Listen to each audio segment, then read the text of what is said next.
ছুটি সম্পূর্ণ রেখে যান না। আব্বা যাত্রাপালা পাঠ করতে যাচ্ছি, দেখো তোমার গেটআপ সেটআপ ঠিক আছে কিনা।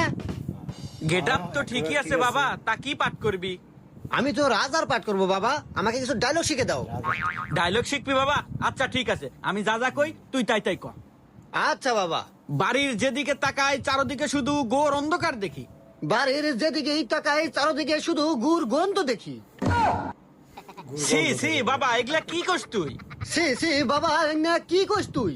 আরে তোক দিলাম রাজার পাঠ, তুই হরস নেথুরের পাঠ। আরে তোক দিলাম রাজার পাঠ আর তুই করস নেথরের পাঠ। আরে তোক কবের কলাম কি আর তুই কস কি? আরে তো কুবের কুলাম কি আর তুই কোস কি? আরে তুই বিষয়টা বুঝতেছ না। আরে তুই বিষয়টা বুঝতেছ না। আরে মাথাটা নষ্ট হয়ে গেল, জুতা মার মুকল। আরে মাথা তো গেল নষ্ট হয়ে আর জুতা দিয়ে মারমু কই? কি তুই বাপেক জুতা মার বেচাস? দাঁড়া মন্দির আগে আজকে যাত্রা